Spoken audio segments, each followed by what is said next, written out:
जी अस्सलाम वालेकुम। कैफ 7 आज के लेक्चर आगाज करते हैं। Lecture number 9। आज के लेक्चर में हम क्या सीखने जा रहे हैं? लर्निंग ऑब्जेक्टिव हमने स्टार्ट किया हुआ था authorities, official members and resolution.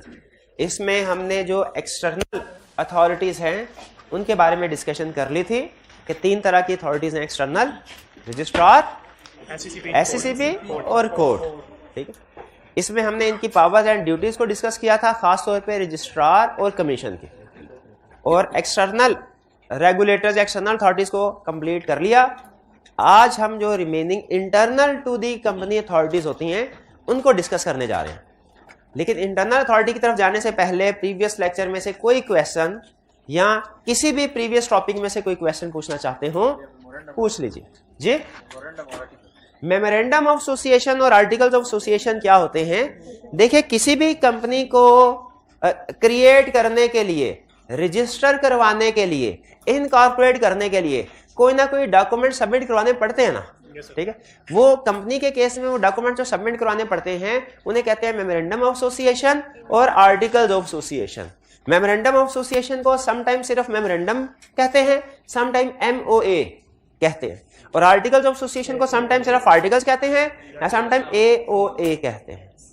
ठीक है, जिस तरह पार्टनरशिप को जब आपने क्रिएट करना है तो पार्टनरशिप क्रिएट होती है एक पार्टनरशिप एग्रीमेंट की बेस पे, जिसे पार्टनरशिप डीड कहते हैं। तो उसी तरह जो कंपनी क्रिएट होती है वो भी कुछ डॉक्यूमेंट्स की बेस पे होती है। इन डॉक्यूमेंट्स को क्या कहते हैं? मेमोरेंडम ऑफ एसोसिएशन और आर्टिकल्स ऑफ एसोसिएशन। क्लियर मेरे भाई? अच्छा, अब इसमें फर्दर अगला क्वेश्चन ये में आता है कि इनके अंदर लिखा क्या होता है। मेमोरेंडम ऑफ एसोसिएशन में कंपनी के बारे में बेसिक इंफॉर्मेशन होती है। नाम क्या है, टाइप ऑफ कंपनी क्या है, लायबिलिटी क्या होगी, ठीक है, रजिस्टर्ड ऑफिस किस जगह पे है, ये चीजें। और आर्टिकल्स ऑफ एसोसिएशन में फर्दर या डिटेल्ड इंफॉर्मेशन होती है कि कंपनी का निजाम कैसे चलेगा, कंपनी का निजाम कैसे, कंपनी के मैटर्स किस तरीके से, मीटिंग कैसे होंगी, उनके अंदर फैसले किस तरीके से होंगे, शेयर होल्डर की मीटिंग के क्या रूल्स होंगे, डायरेक्टर्स की मीटिंग के क्या रूल्स होंगे, ये सारी चीजें आर्टिकल्स के अंदर लिखी होती है। ठीक है, और कोई क्वेश्चन?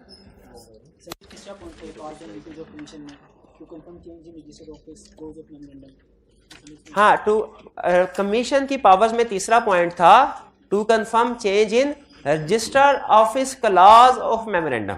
सबसे पहले तो वर्ड क्लॉज को समझ लें, ये आपको बार बार पढ़ना पड़ेगा। लॉ में अक्सर ये लफ्ज इस्तेमाल होता है क्लॉज। क्लॉज का मतलब होता है पैराग्राफ, यानी जिसे आम जुबान में हम पैराग्राफ कहते हैं ना, लॉ की लैंग्वेज में उसे क्लॉज कहते हैं। तो कहता है मेमोरेंडम के अंदर एक पैराग्राफ होता है, एक क्लॉज होती है कि कंपनी का रजिस्टर्ड ऑफिस किस जगह पे है, कंपनी का रजिस्टर्ड ऑफिस किस जगह पे है। जैसे फर्ज कीजिए कंपनी का रजिस्टर्ड ऑफिस है पंजाब में। अब अगर कंपनी अपना रजिस्टर्ड ऑफिस शिफ्ट करके सिंध में ले जाना चाहती है, क्या उसे क्या करना पड़ेगा?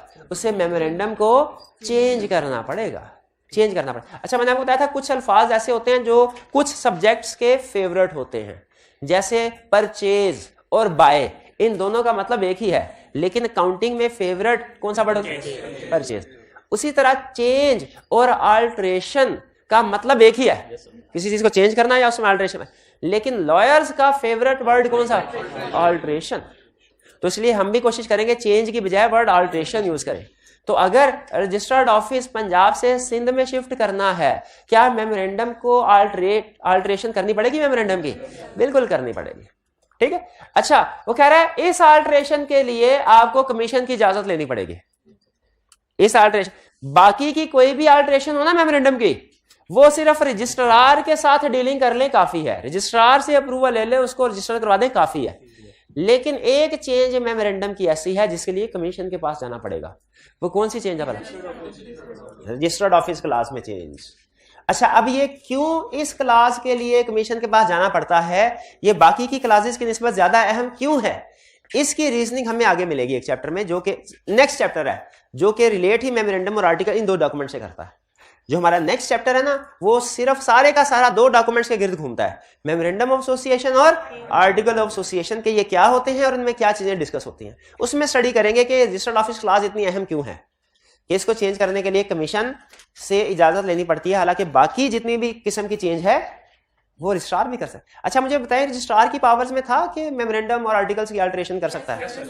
हाँ, तो वो कौन सी बाकी की वो कर सकता है, लेकिन जो रजिस्टर्ड ऑफिस वाली है कमीशन। शाबाश। और कोई क्वेश्चन? और कोई क्वेश्चन नहीं? जी जी शाबाश। क्वेश्चन यह क्या, रजिस्टर्ड ऑफिस चेंज होने से रजिस्ट्रार चेंज हो जाता है। आप मुझे ये बताइए कि रजिस्ट्रार किसके शहर में है?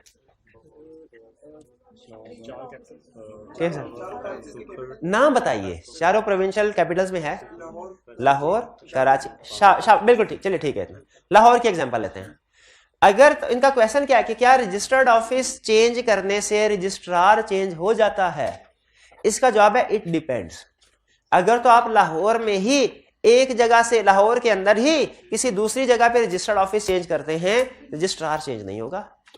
लेकिन अगर आप लाहौर से सखर में चले जाते हैं या लाहौर से फैसलाबाद में रजिस्टर्ड ऑफिस शिफ्ट कर लेते हैं, तो उस सूरत में रजिस्ट्रार चेंज होगा। तो कंसेप्ट क्या बना, कुछ केसेस में रजिस्टर्ड ऑफिस चेंज करें तो रजिस्ट्रार चेंज होता है और कुछ में रजिस्ट्रार चेंज नहीं होता। ये कंसेप्ट आगे प्रोसीजर्स में आपके काम आएगा। ठीक है, बाज़ बात कहता है कि इस चीज को करना है, एक बार रजिस्टर्ड ऑफिस को चेंज करना है, प्रोसीजर बताओ। और क्वेश्चन में कभी लिखेगा कि आपने ठोकर न्याज बेग लाहौर से माल रोड लाहौर पे ऑफिस शिफ्ट करना है, इसका प्रोसीजर बताएं। क्या इस प्रोसीजर बताने में आप रजिस्ट्रार चेंज की बात करेंगे? नहीं करेंगे। लेकिन हाँ, गलत हो जाएगा। शाबाश। ठीक है, तो कुछ केसेस में रजिस्ट्रार चेंज होता है, कुछ में नहीं होता। फिर और रीजनल ऑफिस और रजिस्ट्रार बैठता है रीजनल ऑफिस में, तो जब रीजनल ऑफिस चेंज होगा तो रजिस्ट्रार भी चेंज होगा, जब रीजनल ऑफिस चेंज नहीं तो रजिस्ट्रार भी चेंज। और कोई क्वेश्चन? कोई क्वेश्चन नहीं। चले कंसेप्ट को आगे लेके चले। अब हम फोकस करते हैं इंटरनल साइड के ऊपर। देखिए, कंपनी के रेगुलेटर्स में दो तरह के रेगुलेटर्स थे। कौन कौन से? External, internal. एक्सटर्नल में कौन कौन थे? रजिस्ट्रार, एसएससीपी और कोर्ट। और इंटरनल में कौन कौन? Members, directors.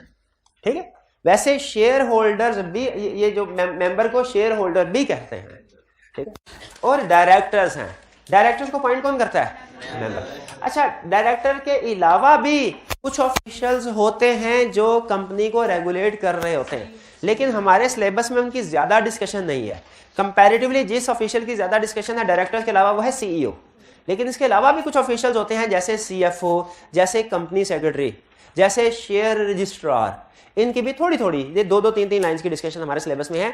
मेन पार्टीज यही है जो आपके सामने है, internal to the company, members, directors. और डायरेक्टर्स का एक रिप्रेजेंटेटिव होता है जिसे क्या कहते हैं? चीफ एग्जीक्यूटिव या सीईओ। ठीक है, इनके बारे में detail discussion as usual future में स्टडी करेंगे। अभी फिलहाल बेसिक चूंकि कंसेप्ट हम बिल्ड कर रहे हैं ताकि अगले आने वाले कंसेप्ट में आसानी हो, तो बेसिक कंसेप्ट की हद तक आपको बता रहा हूं। मेंबर, ठीक है, मेंबर कौन होते हैं? कंपनी के मालिक। ठीक है, शेयर होल्डर्स भी हो सकते हैं, शेयर होल्डर्स नहीं भी हो सकते। अगर कंपनी लिमिटेड बाय शेयर है तो वो शेयर होल्डर, और अगर कंपनी लिमिटेड बाय गारंटी है तो वो लोग होंगे, मेंबर्स होंगे जिन्होंने एग्री किया। अच्छा, मेंबर्स ने जब कोई फैसला करना है ना, उनकी एक मीटिंग होगी, उस मीटिंग को क्या कहते हैं? General meeting. एजीएम नहीं, जनरल मीटिंग। जनरल मीटिंग की तीन टाइप्स हैं, statutory meeting, annual general meeting, extraordinary general meeting. शाबाश। जनरल मीटिंग में जो भी फैसले होंगे उन्हें कहा जाता है रेजोल्यूशन। तो एक और टर्म नोट कर लीजिए, आम जुबान में हम लफ्ज बोलते हैं डिसीजन, लेकिन लीगल लैंग्वेज में डिसीजन की बजाय कौन सा वर्ड यूज होता है? रेजोल्यूशन। रेजोल्यूशन। ठीक, तो मेंबर्स की मीटिंग में जो फैसले होते हैं वो दो तरह के होते हैं, एक ऑर्डिनरी रेजोल्यूशन, एक स्पेशल रेजोल्यूशन। बेसिक कंसेप्ट क्या है? अगर तो मामला ऐसा है जो रूटीन का है तो उसके लिए ऑर्डिनरी रेजोल्यूशन पास की जाएगी। ऑर्डिनरी रेजोल्यूशन का मतलब रेगुलर डिसीजन किया जाएगा। और अगर कोई स्पेशल नेचर का मैटर है, रूटीन से हटके है, उसके लिए स्पेशल रेजोल्यूशन पास की जाएगी। तो दो तरह की रेजोल्यूशन का मतलब क्या होता है? डिसीजन। जनरल मीटिंग में जो मेंबर्स रेजोल्यूशन पास करते हैं कितनी तरह की? दो तरह की। कौन कौन सी? ऑर्डिनरी रेजोल्यूशन और स्पेशल रेजोल्यूशन। अब ऑर्डिनरी रेजोल्यूशन को एक्सप्लेन कर रहा है, कह रहा है ये कौन सी रेजोल्यूशन होती है, ये होती है जो कि पास होता है simple majority of present members. Simple majority क्या है ये सुन लीजिए। सिंपल मेजोरिटी का मतलब है आधे से ज्यादा, आधे से ज्यादा लोग, ठीक है। तो जो रूटीन नेचर के मामलात होते हैं उनके ऊपर फैसला करने के लिए कितनी वोटिंग की जरूरत है, सिंपल मेजोरिटी। और जो खास नौयत के मामलात होते हैं, ठीक है, जो उनके लिए फैसला करने के लिए कौन स्पेशल रेजोल्यूशन। अब ये स्पेशल रेजोल्यूशन क्या है, स्पेशल रेजोल्यूशन ऐसे फैसले को कहते हैं, ऐसे फैसले जो सिंपल मेजोरिटी से नहीं 3/4 मेजोरिटी ऑफ प्रेजेंट मेंबर से पास हो, और प्लस इसको पास करने से पहले 21 डेज का नोटिस दिया गया हो, ताकि लोग सोच समझ ले कि हमने अहम मामला है ना, तो सोचने समझने का टाइम देना चाहिए। तो 21 डेज प्रायर नोटिस इशू किया जाए, जिसमें बताया जाए आज क्या तारीख है 4, तो आज नोटिस इशू किया तो बताया जाए भाई 28 अप्रैल को मीटिंग होगी, जिसमें यह फैसला किया जाएगा कि क्या चीफ एग्जीक्यूटिव को रिमूव करना है कि नहीं करना। अब खुद बताइए, चीफ एग्जीक्यूटिव को रिमूव करना ये आपको नॉर्मल मैटर लग रहा है या कि स्पेशल एक्स्ट्रा ऑर्डिनरी, ठीक है। और अगर फैसला ये हो कि मीटिंग होगी और उसमें फैसला किया जाना है कि इस साल डिविडेंड देना चाहिए कि नहीं, और अगर डिविडेंड देना चाहिए तो कितना, ये ऑर्डिनरी, क्योंकि हर साल होगा, रूटीन का मैटर है। तो लॉ ने हमें बताया हुआ है कौन कौन से मैटर्स के लिए ऑर्डिनरी रेजोल्यूशन पास होगी और कौन कौन से मैटर्स के लिए स्पेशल रेजोल्यूशन पास होगी। तो मेंबर्स की मीटिंग में जो फैसले होते हैं, रेजोल्यूशंस होती हैं, वो दो तरह की, कौन कौन सी, ऑर्डिनरी रेजोल्यूशन और स्पेशल रेजोल्यूशन। ये दोनों समझ आ गई आपको। चलिए एक छोटी सी कैलकुलेशन कर लेते हैं, मैं देखना चाहता हूं कि ये कंसेप्ट आप केस स्टडी में अप्लाई कर सकते हैं कि नहीं कर सकते। एक कंपनी है जी, और उसके हैं मेंबर्स की तादाद, मेंबर्स की तादाद है 100। इन्होंने मैटर डिस्कस करना है एनुअल फाइनेंशियल स्टेटमेंट, प्लस उसमें प्रॉफिट कितना ये देखना है, ये डिस्कस करना है, और डिविडेंड कितना पे होना चाहिए, ये मैटर डिस्कस करने हैं, ठीक है। अब इस काम के लिए इन्होंने एनुअल जनरल मीटिंग कॉल की, जिसमें मेंबर्स आए 70, 30 एब्सेंट थे, 30 एब्सेंट थे, 70 मेंबर्स आए। इन 70 मेंबर्स में से 40 ने कहा डिविडेंड पे कर दो, 30 ने कहा डिविडेंड पे नहीं करना। बताइए क्या रेजोल्यूशन पास हुई कि नहीं? मेरा पॉइंट ऑफ व्यू पहले सुन लें। अच्छा, मैं जब भी अपना पॉइंट ऑफ व्यू आपके सामने रखूंगा ना, लाजमी नहीं है कि सही हो, कभी गलत भी होगा, ठीक है। तो ये आपने खुद फैसला करना है और मुझे ठीक करवाना है। मेरा पॉइंट ऑफ व्यू ये है, इस केस में ऑर्डिनरी रेजोल्यूशन पास नहीं हो सकती, इसलिए कि टोटल मेंबर्स 100 हैं और जिन्होंने पास की है वो 40, सिंपल मेजॉरिटी बनती नहीं। हाँ शाबाश। अब जिसने डेफिनेशन को ध्यान से याद किया हुआ ना, उसको याद होगा कि डेफिनेशन सिंपल मेजॉरिटी लिखा था, साथ में प्रेजेंट मेंबर भी लिखा था। जो प्रेजेंट होंगे उनकी सिंपल मेजॉरिटी देखनी है। तो हमने जो सिंपल मेजॉरिटी का फैसला करना है वो 70 की बेस पे करना है। चलिए, अच्छा बताइए, सारी सिचुएशन यही, लेकिन फैसला ये होता, अब की बार ये है एक्स्ट्रा ऑर्डिनरी जनरल मीटिंग, और इसमें फैसला क्या करना है? Removal of chief executive. अब बताइए, क्या स्पेशल रेजोल्यूशन पास हुई? क्या चीफ एग्जीक्यूटिव रिमूव हुआ? कैसे पता चला नहीं हुआ? 3/4 पूरा नहीं होता। किसका 3/4? 100 का कि 70 का? कैलकुलेट करें क्या होता है। 52.5 राउंड ऑफ करके 53 और ये हुआ है 40। तो इसका मतलब है स्पेशल रेजोल्यूशन पास नहीं हो सकी। इस सूरत हाल में चीफ एग्जीक्यूटिव को रिमूव नहीं किया जा सकता। ये बात समझ आ गई? अच्छा, 21 डेज नोटिस की बात समझ आ गई?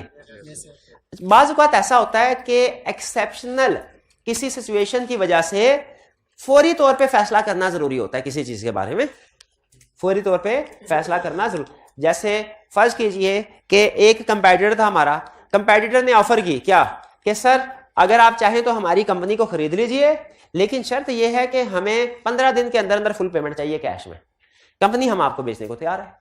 अब बताइए, अब ये चूंकि एक बड़ा डिसीजन है, ठीक है, तो डायरेक्टर ये चाहते हैं कि इसमें शेयर होल्डर्स की अप्रूवल ले लें, और ये रूटीन का बिजनेस नहीं है, ये कौन सा है, स्पेशल बिजनेस है, स्पेशल मैटर है। तो अब बताइए क्या स्पेशल रेजोल्यूशन पास करवानी है तो पहले 21 दिन का नोटिस भेजना चाहिए? 21 दिन का नोटिस बाजुकात इतना टाइम होता है, बिजनेस है ना, बाजुकात क्विकली डिसीजन करने होते हैं, बाजुकात इतना टाइम नहीं होगा।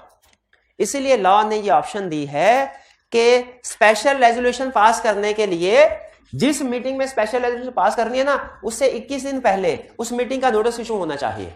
लेकिन अगर वो मैटर ऐसा है जो कि अर्जेंट नेचर का है तो 21 डेज से लेस का नोटिस भी इशू किया जा सकता है। शर्त है कि सारे मेंबर्स एग्री करें, सारे मेंबर। जैसे इस सिचुएशन में क्या होगा, 15 दिन के अंदर पेमेंट करनी है, हमने फैसला किया कि 7 दिन 21 दिन का इंतजार नहीं कर सकते, 7 दिन के अंदर अंदर extra ordinary general meeting call करके शेयर होल्डर से अप्रूवल ले ले। तो पहले क्या करेंगे, फोन करके सारे शेयर होल्डर से पूछेंगे सर 21 दिन से कम के नोटिस पे मीटिंग कॉल कर ले, आपको इतराज तो नहीं है? अगर एक पर्सन ने भी इतराज कर दिया मीटिंग में, लेकिन अगर all person entitled to attend and vote at general meeting, सारे पर्सन एग्री कर गए, तो फिर 21 डेज से लेस के नोटिस पे स्पेशल रेजोल्यूशन पास हो सकती है। अब ये बात समझ आई, ऑर्डिनरी रेजोल्यूशन और स्पेशल रेजोल्यूशन की। शाबाश, ठीक, चलिए। अच्छा मुझे ये बताइए कि मेंबर्स की मीटिंग होगी, उसे जनरल मीटिंग कहते हैं, उसमें फैसले होंगे दो तरह के, स्पेशल। हमें कैसे पता चलेगा कि किस वाले मैटर के ऊपर ऑर्डिनरी रेजोल्यूशन पास होनी है, किस वाले मैटर के ऊपर स्पेशल रेजोल्यूशन पास होनी है? कैसे पता चलेगा? रेगुलर, ठीक, रेगुलर तो आपको कंसेप्ट बिल्ड करने के लिए था, आपको कैसे पता चलेगा कौन सा मैटर रेगुलर है कौन सा नहीं? हाँ जी, लॉ में, कंपनी लॉ में लिखा हुआ है, याद रखें, कंपनी लॉ ने लिस्ट दी हुई है कि ये वाले मैटर्स या ये वाला बिजनेस ऑर्डिनरी है और ये वाले मैटर्स और या ये वाला बिजनेस स्पेशल है। लॉ मैटर्स के लिए वर्ड यूज करता है बिजनेस, बिजनेस। जैसे डिसीजन के लिए वर्ड क्या होता है, रेजोल्यूशन। तो जो मैटर्स टू बी डिस्कस्ड है, मैटर्स टू बी, एक फ्रेज लिख लीजिए, matters to be discussed in general meeting. ये समझ आ रहा है आपको क्या कहना चाह रहा है? Matters to be discussed in general meeting का क्या मतलब है? जनरल मीटिंग में कौन कौन से मैटर डिस्कस होंगे, ठीक है? जैसे आज की हमारी ये क्लास की मीटिंग है, इसमें कौन कौन से मैटर डिस्कस होंगे? इसमें शायद पास्ट पेपर डिस्कस हो, इसमें आपके कंसेप्चुअल क्वेश्चंस का आंसर होगा, इसमें न्यू कंसेप्ट होंगे। यह है matters to be discussed in general meeting, ठीक है? इसी सेंटेंस को लीगल लैंग्वेज में कन्वर्ट करें तो पता क्या बनता है? Business to be transacted at general meeting, business to be transacted at general meeting. अब ये देखें, फर्क समझ आ रहा है? मैटर की जगह पे कौन सा लफ्ज इस्तेमाल हुआ? बिजनेस। और कंडक्टेड की जगह पे, डिस्कस की जगह पे ट्रांजैक्टेड। तो कहीं पे अगर ये अल्फाज हैं ट्रांजैक्टेड, बिजनेस, तो इसका मतलब समझ लेंगे। बिजनेस का मतलब ये नहीं है कि वो सेल परचेज हो रही होगी मीटिंग में। बिजनेस का मतलब क्या है? मैटर्स कौन सा डिस्कस हो रहा होगा। यहां तक बात समझ आई? ये तो थी बात जनरल मीटिंग की। अब आ जाए बोर्ड मीटिंग। जनरल मीटिंग में याद रखे, शेयर होल्डर जो होते हैं ना, छोटे बड़े होते हैं। कुछ शेयर होल्डर छोटे, शेयर होल्डर बड़े। छोटे शेयर होल्डर से क्या मुराद है? नंबर ऑफ शेयर्स कम हो। बड़े शेयर होल्डर से मुराद नंबर ऑफ शेयर ज्यादा हो। लेकिन डायरेक्टर्स की मीटिंग में सारे डायरेक्टर्स सेम पावर के होते हैं, कोई छोटा बड़ा नहीं होता। यानी डायरेक्टर्स में सबकी पावर एक बार, क्योंकि ये शेयर होल्डर्स की मीटिंग है ही नहीं। इसका मतलब यह हुआ डायरेक्टर्स की मीटिंग में जितने भी फैसले होंगे सिंपल मेजॉरिटी की बेस पे होंगे। डायरेक्टर्स की मीटिंग में यहां पे देखें, ऑर्डिनरी रेजोल्यूशन और स्पेशल रेजोल्यूशन का कंसेप्ट नहीं है।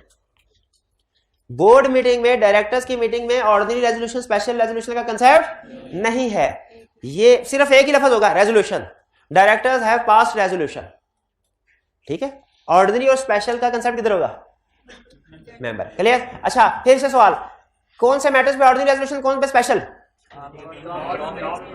कंसेप्ट ये है, रूटीन वाले के ऊपर ऑर्डिनरी और जो अनयूजुअल होंगे स्पेशल। लेकिन एक्चुअली ये हमें कंपनी लॉ ने लिस्ट दी हुई है कि हम अपनी जजमेंट की बेस पे डिसाइड नहीं करते। अब आप इसमें कंफ्यूज होंगे लॉ पढ़ते हुए, कहेगा कि special resolution is required for alteration in memorandum of association. तो इसका मतलब क्या हुआ, अगर मेमोरेंडम ऑफ एसोसिएशन में अल्टरेशन करनी है, कौन सी resolution? Special resolution.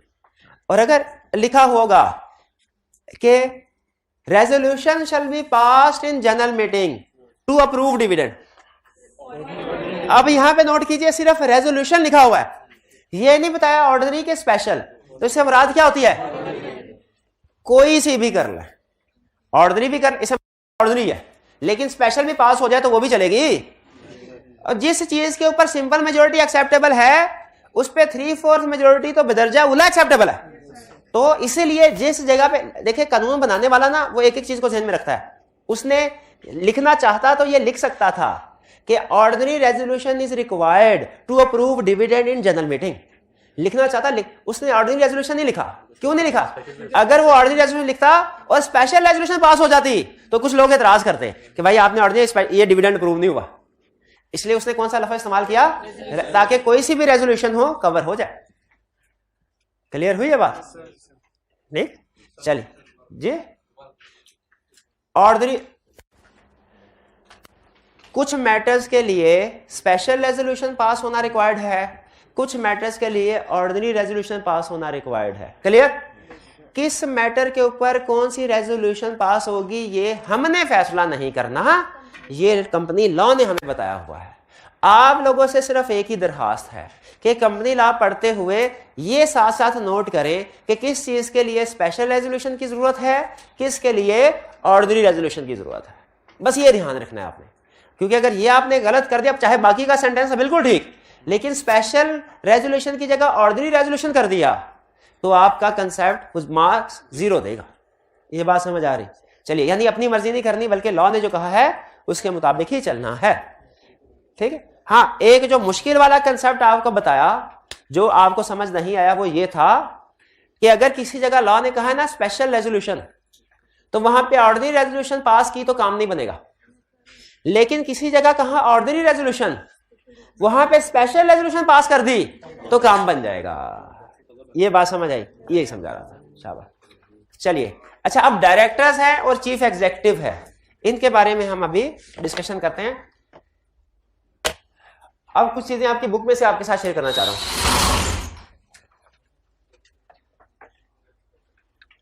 Authorities with in company, ठीक, अथॉरिटीज विद इन कंपनी। सबसे पहले वो हमें बता रहा है मेंबर्स की डेफिनेशन। अच्छा, ये डेफिनेशन समझ लीजिए, 3 नंबर का मुफ्त का क्वेश्चन आप पूछ सकते हैं हमसे कि मेंबर्स को बताइए, मेंबर क्या होते हैं। डिफाइन मेंबर, शाबाश, in accordance with companies act 2017। तो मेंबर की डेफिनेशन में वो हमें 3 पॉइंट्स दे रहा है, 3 पॉइंट्स। पहला पॉइंट कह रहा है मेंबर्स इंक्लूड, यानी मेंबर में शामिल है subscribers to the memorandum of association. Subscriber किसको कहते हैं? जो मेमोरेंडम और आर्टिकल को साइन करते हैं, शाबाश। तो जब वो साइन करते हैं वो सब्सक्राइबर है, लेकिन जब वो मेमोरेंडम रजिस्टर हो जाता है, जब कंपनी इनकॉर्पोरेट हो जाती है, तो वही सब्सक्राइबर मेंबर बन जाते हैं। मेंबर की पहली डेफिनेशन में क्या है? सब्सक्राइबर्स। ये वो वाले मेंबर्स हैं जो इनिशियल मेंबर्स, इनिशियल, चलिए, कंपनी की इनकॉर्पोरेशन के वक्त बनते हैं। फिर मेंबर इंक्लूड, दूसरा point, person who become shareholder of any class और any kind of shares in the company and whose name is entered in register of member. अच्छा, दूसरा पॉइंट है ऐसी कंपनी के लिए जिसका शेयर कैपिटल है। तीसरा पॉइंट है ऐसी कंपनी के लिए जिसका शेयर कैपिटल। मेंबर की डेफिनेशन के 3 पॉइंट्स हैं। पहला पॉइंट हर तरह की कंपनी के लिए है और ये स्टार्ट के लिए। दूसरा और तीसरा, दूसरा पॉइंट है स्टार्ट के बाद वाले फेज के लिए, सब्सिक्वेंट। और ये सेकंड पॉइंट किसके लिए है? Company having share capital. और थर्ड किसके लिए? नॉट, यानी ये कंपनी लिमिटेड बाय शेयर का पॉइंट है, ये कंपनी लिमिटेड बाय गारंटी का पॉइंट है, ये दोनों का पॉइंट है पहले वाला। तो मेंबर्स का मतलब अगर सब्सक्राइबर जब कंपनी रजिस्टर हो जाए वो मेंबर बन जाएंगे। एग्रीड? दूसरा, अगर आपके पास किसी भी कंपनी के शेयर हैं, कोई से भी, चाहे ऑर्डिनरी शेयर हो, चाहे प्रेफरेंस शेयर हो, चाहे कोई भी शेयर हो, तो आप उस कंपनी के शेयर होल्डर हैं। शेयर होल्डर का मतलब मेंबर है, लेकिन आपका नाम रजिस्टर ऑफ मेंबर्स में लिखा होना चाहिए। यह भी अहम पॉइंट है। पता है क्यों? क्योंकि अगर आप किसी दूसरे के शेयर चोरी कर लेते हैं तो आप कहेंगे देखो मैं शेयर होल्डर हूं क्योंकि मैं होल्ड कर रहा हूं शेयर। तो क्या ये जो चोर होगा ये शेयर होल्डर हो गया क्योंकि उसके पास शेयर है चोरी के? क्या ये मेंबर भी हो गया? नहीं नहीं। इसलिए उसने शेयर होल्डर के साथ साथ एक दूसरी कंडीशन भी लगाई है कि आपका नाम रजिस्टर ऑफ मेंबर्स में। रजिस्टर ऑफ मेंबर्स क्या होता है? कंपनी ने अपना एक रजिस्टर बना, जैसे एक स्कूल या कॉलेजेस में होता है ना रजिस्टर स्टूडेंट्स का अटेंड। हाँ जी बिल्कुल, रजिस्टर जिसके ऊपर हर स्टूडेंट का नाम है। अब देखिए कोई स्टूडेंट अगर अपना स्टूडेंट आईडी कार्ड बना ले, क्या वो कॉलेज का ऑफिशियल स्टूडेंट बन जाएगा? नहीं, सिर्फ आईडी कार्ड होना, जो कॉलेज का कार्ड है वो होना काफी नहीं है, बल्कि कॉलेज के रजिस्टर में उसका इंदराज होना भी जरूरी है। इसी तरह आपके पास अगर किसी कंपनी का मेंबर बनना चाहते हैं, सिर्फ शेयर होना काफी नहीं है, बल्कि एक लीगल रिक्वायरमेंट क्या है? आपका नाम रजिस्टर ऑफ मेंबर्स में भी आना चाहिए। ये दूसरा। और तीसरा पॉइंट क्या है? A person who agrees to become a member of company and whose name is entered register of members. इसमें शेयर्स की बात नहीं कर रहा क्योंकि ये किस कंपनी के लिए है? कंपनी लिमिटेड में गारंटी के लिए। तो ये मेंबर की डेफिनेशन में 3 पॉइंट्स हैं: सब्सक्राइबर, शेयर होल्डर और agreed to become member. Clear? अच्छा, ये थी इसकी आसान रेफरेंस। अब आगे एक सेंटेंस बोलने लगा मुश्किल। अगर ये सेंटेंस समझ आ गया तो इसका मतलब आपको ये डेफिनेशन समझ आ गई। सुनिए, हर शेयर होल्डर मेंबर होता है लेकिन हर मेंबर शेयर होल्डर नहीं होता। ये बात समझ आई? चलिए, अगर समझ आ गई तो इसका मतलब ये कंसेप्ट भी पिक कर लिया आपने। क्लियर जी? ठीक है। आगे कह रहा है शेयर का मतलब कोई सा भी शेयर। शेयर की डिफरेंट टाइप्स होती है, अभी हमने नहीं पढ़ी, या शायद आपने किसी सब्जेक्ट में पढ़ी हो, ऑर्डिनरी शेयर और प्रेफरेंस शेयर। तो जो ऑर्डिनरी शेयर है वो भी शेयर होल्डर है, जो प्रेफरेंस शेयर वाला है वो भी शेयर होल्डर है। फिर कह रहा है बोर्ड, जैसे एसईसी कमीशन से क्या मुराद है? SEC securities and exchange commission Pakistan. तो बोर्ड से क्या मुराद है? Board of directors. और कहीं पे लिखा होता है ऑफिसर्स ऑफ द कंपनी, कुछ लीगल प्रोविजंस आएंगे ना, उस पे लिखा होगा ऑफिसर्स ऑफ द। ऑफिसर से क्या मुराद है? CEO, CFO, company secretary, share registrar वगैरह वगैरह। डायरेक्टर भी इसमें शामिल है, चीफ एग्जीक्यूटिव भी शामिल है। रेजोल्यूशन, रेजोल्यूशन का मतलब क्या है? डिसीजन। अब आगे आपको टाइप्स बता रहा है, ऑर्डिनरी रेजोल्यूशन और देखिए ऑर्डिनरी रेजोल्यूशन कौन सी है? Means a resolution which is passed at general meeting. Board meeting वाली आपको पता है वो क्लासिफिकेशन नहीं है बोर्ड मीटिंग में, ये इसलिए उसने जनरल मीटिंग का नाम यूज किया। By simple majority of members who are entitled to vote. किन मेंबर्स की सिंपल मेजॉरिटी? जिनके पास वोटिंग राइट्स हैं, simple majority. Ordinary share holder, शाबाश, ये ऑर्डिनरी शेयर होल्डर की तरफ इशारा कर रहा है। प्रेफरेंस शेयर होल्डर के पास वोटिंग राइट्स नहीं होते हैं। फिर कह रहे हैं आर प्रेजेंट, और ये कौन से वाले होंगे share holder? Which are present, यानी एब्सेंट वालों के हिसाब से काउंट नहीं करना, प्रेजेंट मौजूद हो। Present in person, or by proxy, or through postal ballot. ये किसी भी मीटिंग को अटेंड करने के तरीके बता रहा है। क्या आपने किसी मीटिंग को अटेंड करना हो ना, उसके 4 तरीके हैं: प्रेजेंट इन पर्सन, प्रॉक्सी और पोस्टल बैलेट। अच्छा सुन लें, इनका मतलब क्या है? प्रेजेंट इन पर्सन का मतलब क्या है? कि जो खुद मौजूद हो। जैसे आप लोग इस वक्त क्लास में प्रेजेंट इन पर्सन हैं, लेकिन मुझे एक चीज बताइए, प्रेजेंट इन पर्सन में एक और चीज कहूंगा, ये 7 वाली क्लास है हाइब्रिड की, इसमें भी कुछ स्टूडेंट्स मौजूद हैं। क्या मैं इनको प्रेजेंट कंसीडर करूं कि ना करूं? करूं कंसीडर। ये वीडियो कॉन्फ्रेंसिंग के या ये ऑनलाइन में जो स्टूडेंट्स हमें देख रहे हैं, क्या इनको भी मैं प्रेजेंट काउंट करूं कि ना करूं? प्रेजेंट, इनको प्रेजेंट काउंट ना करूं? क्यों? ये प्रेजेंट नहीं है। अच्छा, मुझे जो प्रेजेंट होते हैं ना, प्रेजेंट में 2 अल्फाज हैं, एक जो फिजिकली प्रेजेंट है और दूसरा जो वीडियो कॉन्फ्रेंसिंग के जरिए प्रेजेंट है। आजकल आपको पता है वीडियो के जरिए से भी मीटिंग्स हो जाती हैं। आपने कभी आईकैप की मीटिंग अटेंड की हो, वो डायरेक्टर्स वगैरह दूसरे लोग कराची में बैठे हैं, यहाँ पे लाहौर ऑफिस में वीडियो कॉन्फ्रेंसिंग के जरिए से आप उनकी बातें सुन रहे होते हैं कि नहीं? तो बताइए क्या आपको मीटिंग के पार्टिसिपेंट्स में गिना जाता है कि नहीं गिना जाता? इसलिए याद रखें, जब कभी मीटिंग होती है ना, उसमें पार्टिसिपेट करने के मुख्तलिफ तरीके हैं। पहला तरीका क्या है? फिजिकली मीटिंग में आ जाओ। दूसरा तरीका क्या है? वीडियो कॉन्फ्रेंसिंग के जरिए से मीटिंग को अटेंड कर लो। अब तो बहुत से, क्योंकि अब ना बाजू का डायरेक्टर्स मुख्तलिफ शहरों में फैले होते हैं, वो कहते हैं यार एक मीटिंग, या शेयर होल्डर कहते हैं एक मीटिंग के लिए हम क्या ट्रैवल करके एक शहर से दूसरे शहर में आए, अभी इसी शहर में वीडियो कॉन्फ्रेंसिंग के जरिए पार्टिसिपेशन कर लेते हैं ना। तो ये इसकी भी इजाजत है। खास तौर पे ये वीडियो कॉन्फ्रेंसिंग का टूल उस वक्त बड़ा अहम बन जाता है जब कोई शेयर होल्डर या डायरेक्टर मुल्क से बाहर हो। अब अगर वो मुल्क से बाहर है, कोई मीटिंग है पीछे, फैसला करना है जरूरी, क्या वो फैसला करने के लिए वापस पाकिस्तान आएंगे काम छोड़ के अपने? नहीं। तो इसीलिए पार्टिसिपेशन का एक तरीका है फिजिकली प्रेजेंट होना। फिजिकली प्रेजेंट होने ना, इस प्रेजेंट में दोनों तरह के प्रेजेंट गिने जाते हैं, फिजिकली प्रेजेंट और present through video conferencing. Present का लफ्ज समझ आ गया? दूसरा प्रॉक्सी। प्रॉक्सी किसे कहते हैं? प्रॉक्सी कहते हैं अगर कोई एक मेंबर मीटिंग में ना आ सके, वो अपनी बजाय किसी दूसरे को भेज दे के जाओ मेरे बिहाफ पे मीटिंग अटेंड करो। तो क्या एक, जैसे आप स्कूल में करते थे, कॉलेज में, क्या कैसे आज मैं नहीं जा रहा, ऐसा करना भाई, प्रेजेंट बोल, प्रॉक्सी लगा देना मेरी।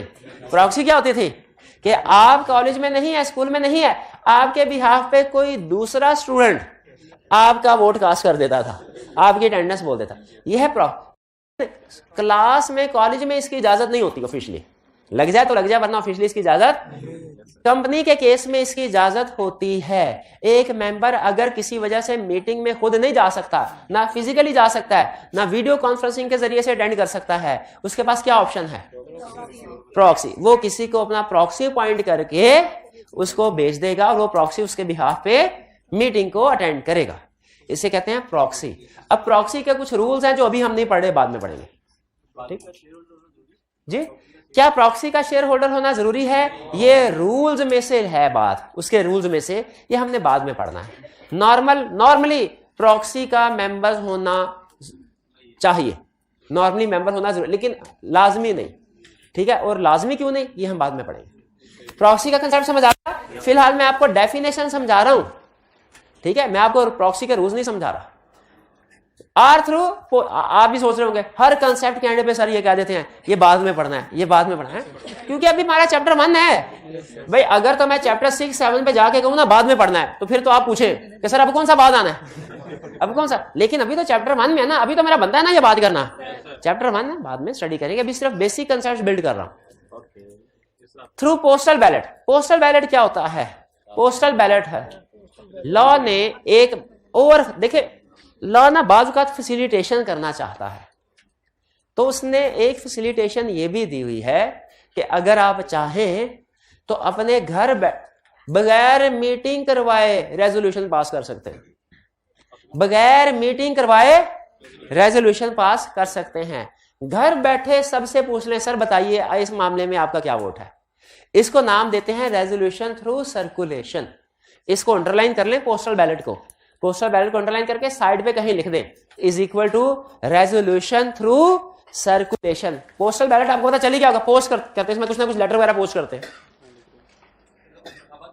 जी। अच्छा, इलेक्शन में भी इस तरह की ऑप्शन है, घर बैठे वोट कास्ट कर सकते हैं? है इस तरह की ऑप्शन? मुझे नहीं पता, वैसे है नहीं सबके लिए है कि कुछ फॉरेनर्स वगैरह के लिए?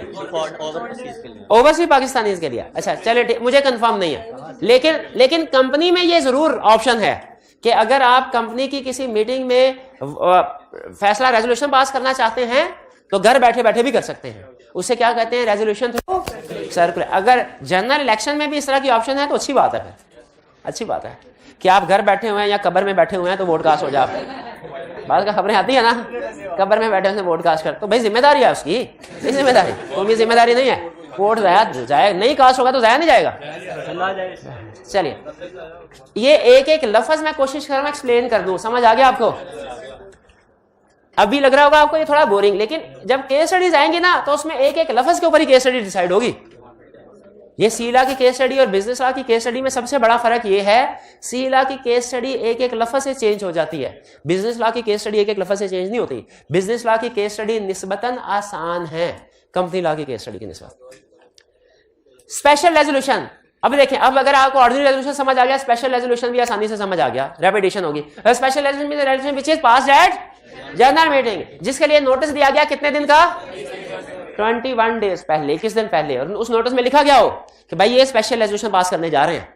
ये नहीं कि मीटिंग में सारे आए और अचानक पता चल गया ये स्पेशल रेजोल्यूशन पास हो, उनका हम सोचने समझने का मौका तो दो। तो सोचने समझने का मौका देने के लिए कितने दिन है, 21 दिन, 21 डेज।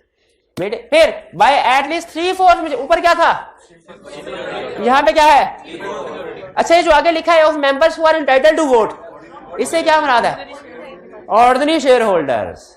इसका मतलब है ऑर्डिनरी रेजोल्यूशन, स्पेशल रेजोल्यूशन कौन पास करेंगे, ऑर्डिनरी शेयर होल्डर्स। एक्सेप्शन में क्या कह रहा है, A special resolution may be passed by giving notice for less than 21 days if all members, वही बात कि 21 दिन से कम का नोटिस भी हो सकता है। कुछ कुछ बात समझ आई? ऑर्डिनरी रेजोल्यूशन, स्पेशल रेजोल्यूशन का कंसेप्ट क्लियर? चलिए जी जी बात जी।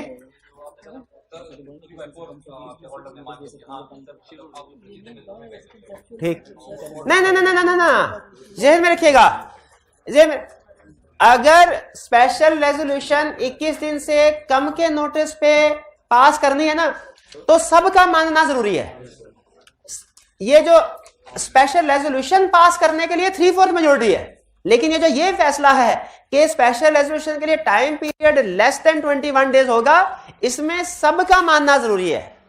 ऑल मेंबर्स एग्री करें जी, नहीं सारे मेंबर देखिए, दो फैसले हैं, एक फर्ज कीजिए चीफ एग्जीक्यूटिव को रिमूव करना है, और करना भी 21 दिन का, 21 दिन में मजीद तबाही फेर देगा कंपनी की, करना भी 7 दिन के अंदर अंदर है। तो इसमें दो फैसले इस रेजोल्यूशन में। पहला कि रेजोल्यूशन 21 दिन से पहले पास होगी, और दूसरा चीफ एग्जीक्यूटिव को रिमूव करना है। दो फैसले हैं, एक 21 दिन से कम का और दूसरा रिमूव कर। जो 21 दिन से कम के नोटिस पर स्पेशल रेजोल्यूशन पास करनी है ना, इसके लिए सारे मेंबर्स का एग्री होना जरूरी है। और जब सारे मेंबर एग्री हो जाएं और 5वें दिन मीटिंग हो जाए, तो अब उस वक्त 3/4 मेजोरिटी का पास हो, यानी स्पेशल रेजोल्यूशन पास करनी है कि नहीं, या 3/4 मेजोरिटी, और वो 21 दिन से पहले कंडक्ट होगी या 21 दिन पूरे होने पे, ऑल मेंबर्स। चलिए आगे चलते हैं फिर जी जी।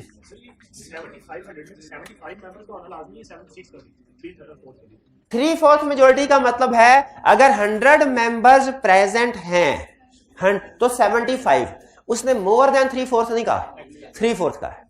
लेकिन ऑर्डिनरी रेजोल्यूशन के लिए उसने मेजोरिटी का वर्ड यूज किया है, तो इसमें अगर 100 है तो 51, 50 पे 100 मौजूद है, 50 के ऊपर ऑर्डिनरी रेजोल्यूशन पास नहीं होगी, लेकिन 100 मौजूद है, 75 के ऊपर स्पेशल रेजोल्यूशन पास हो जाएगी जी।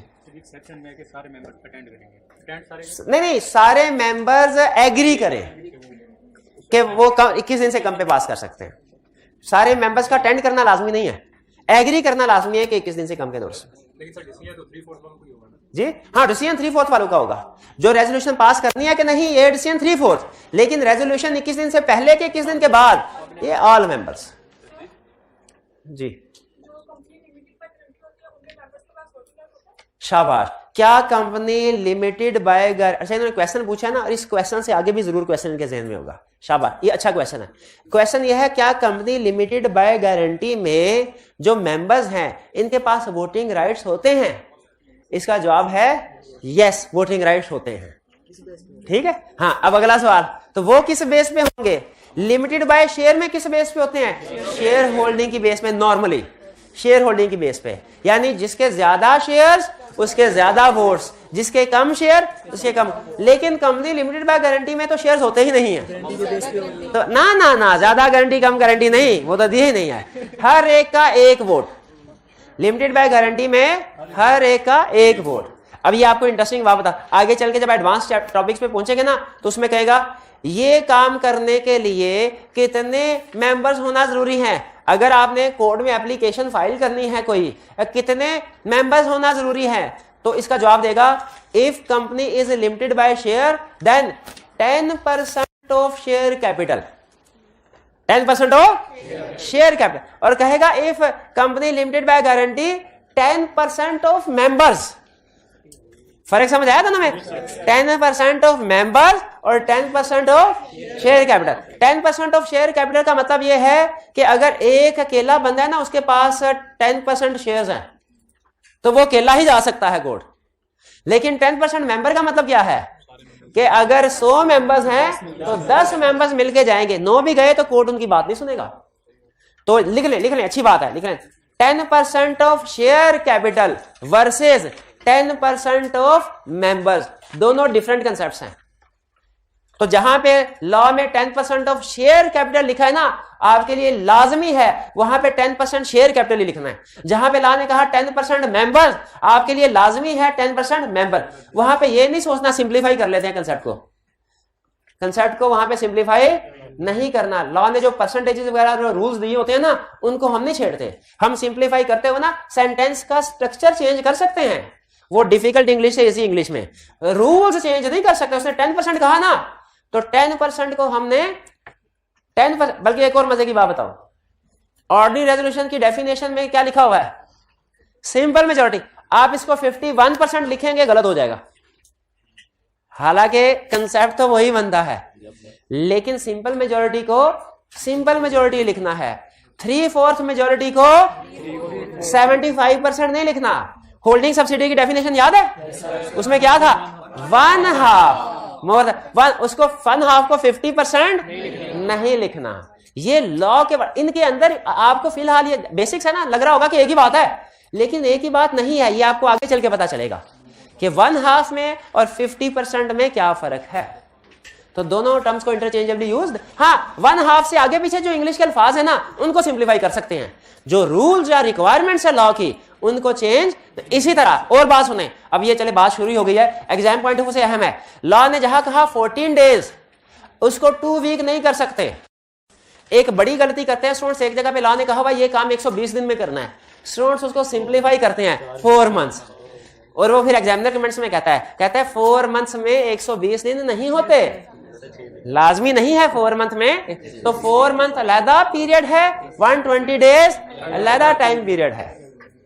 कुछ समझ आ रही है? तो इस चीज का ध्यान रखना है, डेज परसेंटेजेस इनको चेंज नहीं करना, जैसी लिखी हुई हैं वैसे ही याद करना। जब आप क्वेश्चंस पढ़ेंगे ना और फिर उसके एग्जामिनर कमेंट्स भी पढ़ेंगे, तब आपको खुद अंदाजा हो जाएगा कि ये बात सही है कि गलत। क्लियर जी? और कोई क्वेश्चन? अच्छा, जैसे ही टाइम पूरा होता है ना, आपके क्वेश्चन खत्म हो जाते हैं, और जब तक टाइम पूरा नहीं क्वेश्चन आते रहते हैं। आज आपने आगे नहीं पढ़ाने दिया, चले कोई नहीं। ये आज कुछ भी ना सीखा हो आपने, ये सीख लिया ऑर्डिनरी रेजोल्यूशन और स्पेशल रेजोल्यूशन का फर्क, और ये सीख लिया कि जो परसेंटेजेस डेज वगैरह है वो हमने नहीं छेड़ने याद करते हुए, तो भी काफी है। चलिए असाइनमेंट आपने लाजमी अटेम्प्ट करनी है। आज का लेक्चर यहाँ पे खत्म करते हैं हम। अल्लाह हाफिज।